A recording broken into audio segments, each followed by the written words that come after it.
पाठ 5 भगवान के डाकिए प्रस्तावना। प्रस्तुत कविता में पक्षी और बादल के माध्यम से विश्व बंधुत्व की बात कही गई है।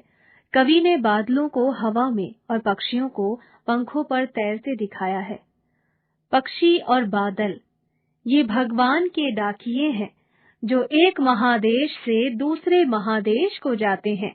हम तो समझ नहीं पाते, मगर उनकी लाई चिट्ठियां पेड़ पौधे पानी और पहाड़ बाँचते हैं। हम तो केवल यह आंकते हैं कि एक देश की धरती दूसरे देश को सुगंध भेजती है और वह सौरभ हवा में तैरते हुए पक्षियों की पंखों पर तिरता है और एक देश का भाप दूसरे देश में पानी बनकर गिरता है। रामधारी सिंह दिनकर। हमने क्या सीखा? प्राकृतिक चीजें सभी के लिए एक समान है। शब्दार्थ: बाँचना, पढ़ना, सस्वर पढ़ना, रीडिंग। आंकना, अनुमान करना, गेस। सौरभ, सुगंध, सुबास। फ्रेग्रेंस, पांख, पंख, पर, विंग्स, तिरता, तैरना, स्विम। स्वाधीनता आंदोलन में वीरांगनाएं। भारत की स्वाधीनता के क्रांतिकारी आंदोलन का इतिहास सन 1756 ईस्वी में प्लासी के मैदान से प्रारंभ होता है।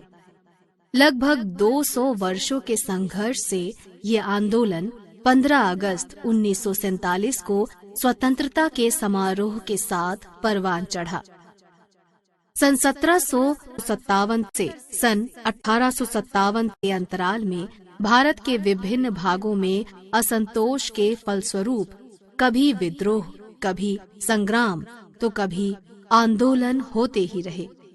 भारतीय स्वाधीनता आंदोलन में अनेक लोगों ने अपने जीवन समर्पण एवं कार्यों द्वारा देश की आजादी में अपना महत्वपूर्ण योगदान दिया। उन्हीं लोगों में हमारे देश की अनेक महिलाओं ने भी पुरुषों से कंधा मिलाकर देश की आजादी के लिए अपने जीवन बलिदान को देश हित में समर्पित कर दिया। भारतीय स्वाधीनता संग्राम के दौरान होने वाले संघर्षों में भारतीय वीरांगनाओं ने अधिकतर रीढ़ की हड्डी की तरह सदैव अपना योगदान दिया। उन्होंने आंदोलन का प्रमुख स्वर बनकर भी अंग्रेजों की सत्ता को बारंबार ललकारा। रानी चेन्नम्मा। अंग्रेजों ने जब संतानहीन राजाओं की रियासतों को अंग्रेजी राज्य में मिलाने का नियम बनाया, तो कर्नाटक के बेल्लारी जिले में लगभग 150 वर्ष पूर्व वहां की रानी चेन्नम्मा ने स्वाधीनता की ज्वलंत चिंगारी बनकर प्रकट हुई और उन्होंने अंग्रेजों के जन्मदाता नियम का विरोध किया। रानी ने अंग्रेजों के विरुद्ध युद्ध की घोषणा कर दी और युद्ध की तैयारियां शुरू हो गईं। 20 नवंबर सन 1828 की रात जब अंग्रेजों ने नगर को घेर लिया, तो रानी की आज्ञा से सभी नगरवासी दुर्ग के भीतर इकट्ठे हो गए। तब रानी चुनिंदा योद्धाओं को लेकर युद्ध के लिए निकली और अंग्रेजों के लिए मुसीबत खड़ी कर दी। कुछ महीने युद्ध के उपरांत अंग्रेजों ने गुप्तचरों के माध्यम से देशद्रोहियों को फंसाकर रानी को कैद कर लिया। बीमार रानी ने 21 फरवरी 1829 को आंखें मूंद ली। कित्तूर की इस महान रानी चेन्नम्मा ने स्वदेश की रक्षा करते हुए मातृभूमि की बलिवेदी पर अपने प्राणों का होम कर दिया। Begum Hazrat Mahal. East India company ने जब देशी रियासतों को गुलाम बनाना शुरू किया, तो बेगम हजरत महल त्याग, निष्ठा और परोपकार की मूर्ति बनकर उभरी।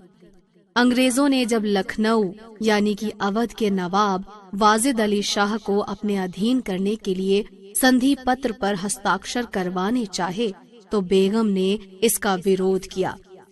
13 फरवरी 1856 ईस्वी में जब देशी रियासतें अंग्रेजों की दास्ता स्वीकार कर रही थीं और वाजिद अली शाह अपना महल छोड़कर कलकत्ता चले गए, तब बेगम हजरत महल ने अपने क्रांतिकारी साथियों के सहयोग से दास्ता का विरोध किया और अपने 11 वर्ष के शहजादे को नवाब घोषित करके अंग्रेजी शासन की गुलामी की जंजीरों को ललकारा।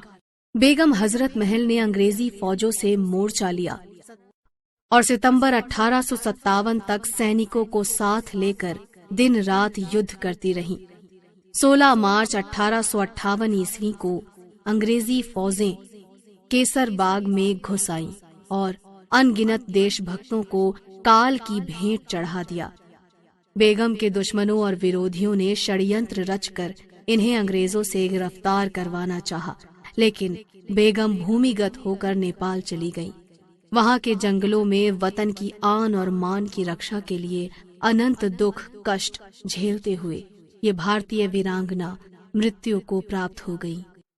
अजीजन बाई, कानपुर की नृत्य और संगीत की नायिका अजीजन बाई, जिसे कुछ लोग हुसैनी बेगम के नाम से भी पुकारते हैं, पराधीनता की बेड़ियों में जकड़ी भारत माता की पुकार सुनकर हुसैनी बेगम ने नृत्य और संगीत की झनकार को क्रांति की चिंगारी में बदल दिया।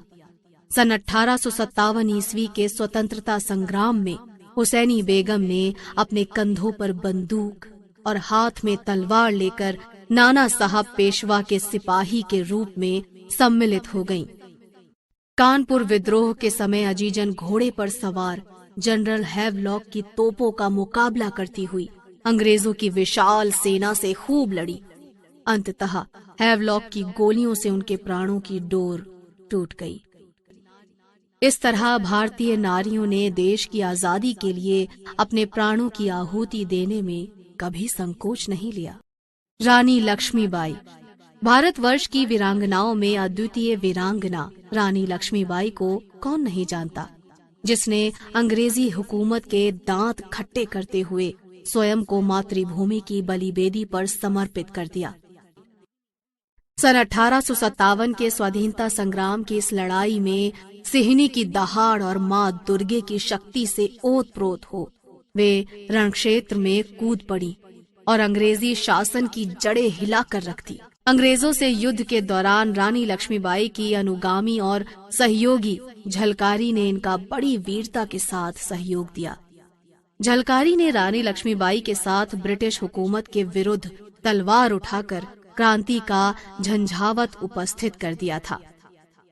सन 1857 ईस्वी में मार्च के तीसरे सप्ताह में जब रानी लक्ष्मीबाई अंग्रेजों का वीरता के साथ सामना कर रही थी और अंग्रेजों ने उन्हें चारों ओर से घेर लिया था, तब इस सेविका ने यानी कि झलकारी ने रानी का स्वांग धरकर ब्रिटिश फौजियों को खूब भरमाया। उतनी देर में रानी लक्ष्मीबाई कालपी पहुंच गईं। रानी लक्ष्मीबाई की पोशाक पहन अस्त्र शस्त्र से सुसज्जित होकर ब्रिटिश सैनिकों को व्यस्त रखा। अपनी वीरता और साहस के बलबूते पर मातृभूमि की भक्ति और स्वाधीनता आंदोलन के इतिहास में झलकारी ने भी अपना नाम दर्ज कर लिया। इधर कालपी में अंग्रेजों से मुकाबला करते हुए ये वीरांगना देश के लिए आत्मोत्सर्ग करते हुए अमर हो गई। इस तरह भारत की अनेक वीरांगनाओं ने किसी न किसी रूप में देश की आजादी में अपना नाम दर्ज करा लिया, जिसमें सरोजनी नायडू, महादेवी वर्मा, सुभद्रा कुमारी चौहान, कमला नेहरू आदि अनेक महिलाओं ने साहित्य, समाज और संस्कृति के क्षेत्र में अमिट योगदान देकर भारतीय नारी को अद्भुत आत्मविश्वास से भर दिया। संकलित